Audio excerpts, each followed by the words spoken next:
우상 숭배를 멀리하라. 요한계시록 16장 12절에서 16절 말씀.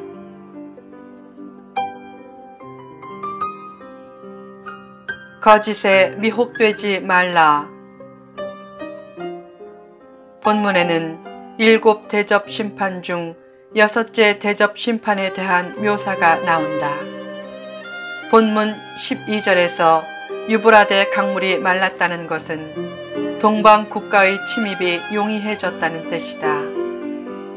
요한계시록 9장 13절에서 21절의 6째 나팔 재앙에서는 유브라데 전쟁이 묘사되었는데, 그때 사람 3분의 1을 죽이기 위해 준비한 마병대의 수가 2만만이라고 했다.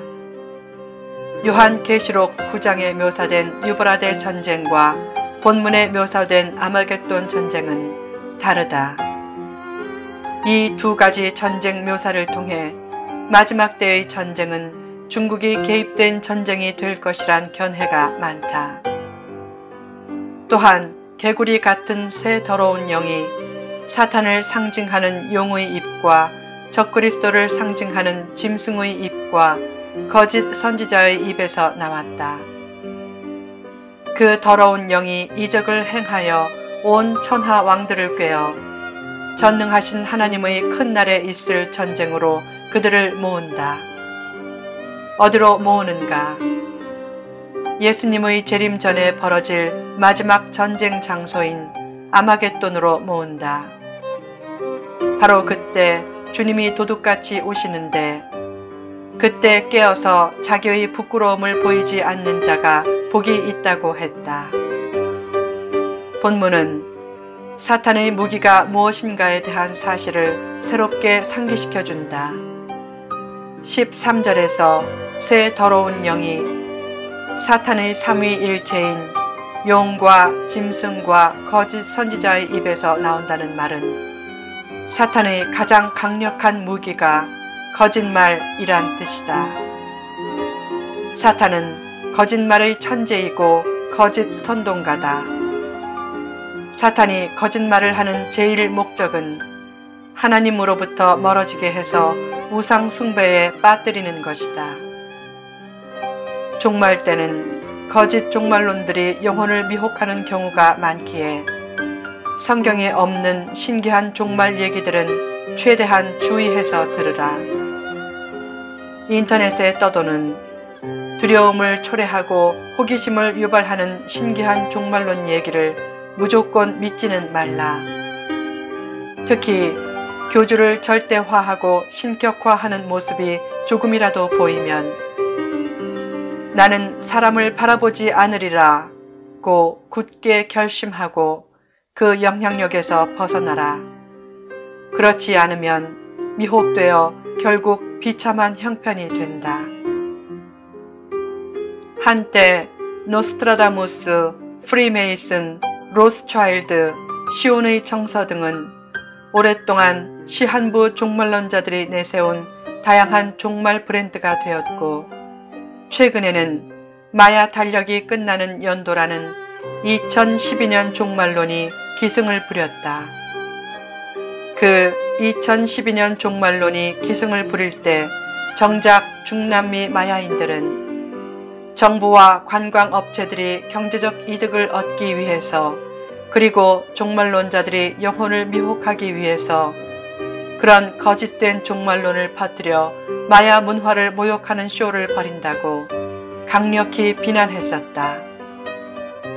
우상 숭배에 빠지면 정신은 혼미해지고 생활은 불의해지고 마음은 불안해지고 몸과 마음과 삶에 여러 질병과 환란이 생긴다.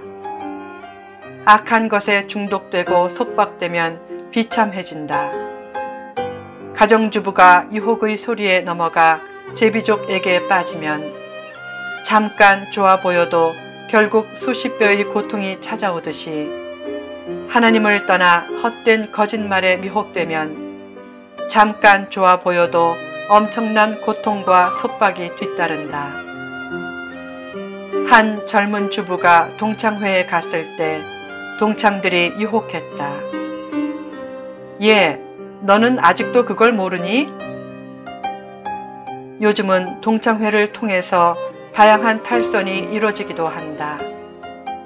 동창회에서 사탄이 친구의 입을 통해 예, 너는 아직 춤 한 번도 안 춰봤니? 라고 유혹해서 결국 친구 따라 어느 호텔에서 나이든 아저씨와 춤을 춘다. 처음에는 떨렸는데 몇 번 해보면 좋아지는 것 같다. 그러다가 어떻게 되는가? 좋은 순간은 잠깐이고 곧 제비족의 협박이 시작된다. 결국 남편한테 들키지 않으려고 가진 돈을 제비에게 다 주고도 계속된 협박으로 친정이나 형제들에게 돈을 빌려서까지 계속 가져다주는 지옥 같은 현실이 펼쳐진다. 잘못된 것에 유혹되면 큰 대가를 치르듯이 사탄의 거짓말에 속아 믿음과 헌신의 자리를 떠나면 믿음도 돈도 행복도 다 잃는다.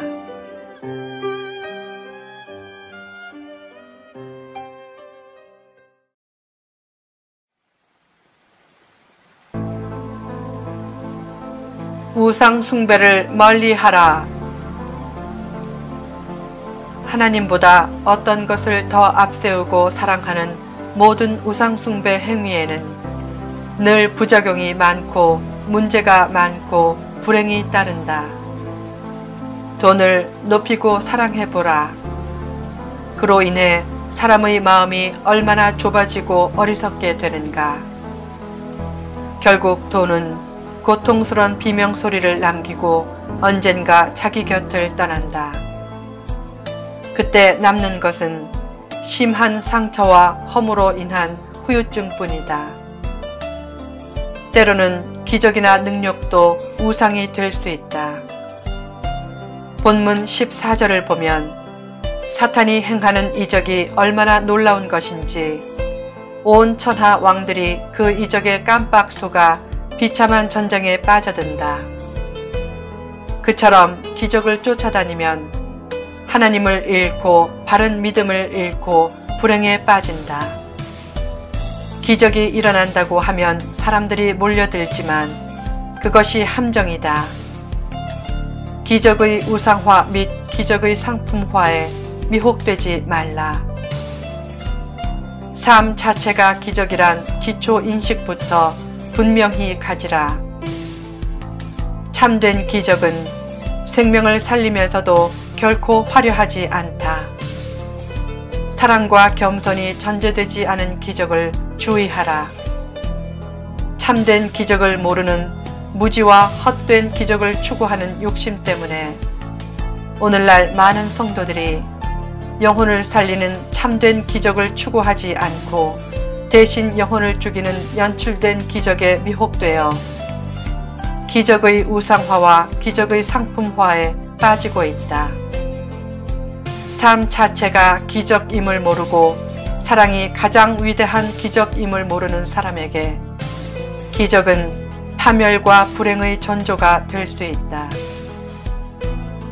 로또 1등에 한 번 당첨되어 횡재했다고 또 당첨될 것을 바라면서 계속 로또를 산다면 그 인생은 망가진다. 인류 역사상 로또 1등에 2번 당첨된 사례는 한 번도 들어보지 못했다. 카지노 슬롯 머신에서 한 번 대박이 터졌다고 계속 슬롯 머신을 당긴다면 그 인생도 조만간 망가진다. 그처럼 초자연적인 기적을 한 번 체험했다고 계속 초자연적인 기적을 추구하면 결국 그 인생도 망가진다. 기적의 하나님보다 하나님의 기적에 더 연연하면 인생이 속박과 파멸로 향한다. 기적과 치유를 준다고 하는 기적 집회나 치유 집회에 몰려가는 것은 매우 허무하고 위험한 일이 될 수 있다. 복음서를 보면 예수님은 기적과 치유 후에 몰려오는 군중을 멀리했다. 그런 모습과는 반대로 기적 선전자들과 치유 선전자들은 한 번 일어난 기적과 치유를 극대화시키고 선전하면서 군중들을 끌어들이고 심지어는 기적과 치유를 조작까지 하면서 군중을 끌어들인다.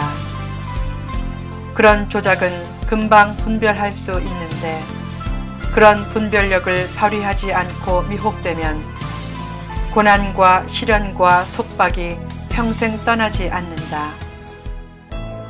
간간히 일어나는 초자연적인 현상에 너무 감격하지 말고 꾸준히 진행되는 생명 현상에 깊이 감격하라. 거짓된 치유 집회에 갈 바에야 차라리 골방에 들어가 하나님께 눈물로 호소하라. 아무개가 치유를 준다는 선전에 미혹되어 그 집회에 간다면 그런 바람난 것처럼 보이는 모습을 보고 하나님께서 받을 배신감과 마음의 상처가 얼마나 크시겠는가. 그럴 바에야 하나님 뜻대로 하소서, 죽으라면 죽겠습니다 라고 하며 차라리 존엄하게 죽는 길을 택하라.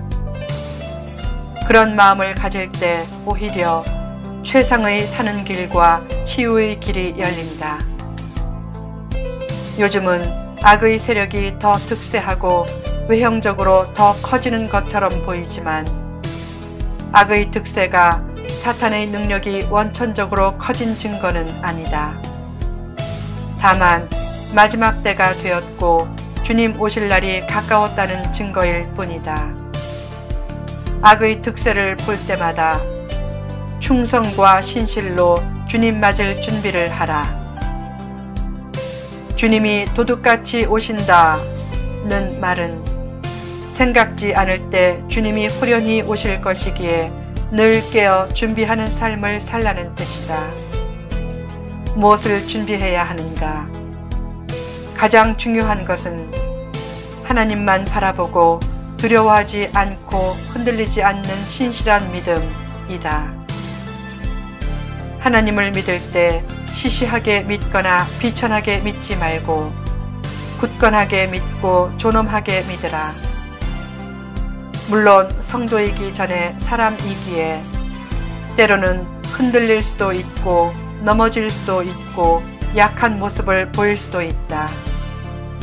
그런 연약함도 성도에게는 인물의 길로 가는 징검다리가 된다. 연약함에 처해 보아야 남이 아닌 나를 돌아보게 되기 때문이다. 깊이 떨어져 본 경험이 있는 사람이 깊이 있는 인생이 되고 내면의 어둠에 처해 본 경험이 있는 사람이 내실 있는 인생이 된다.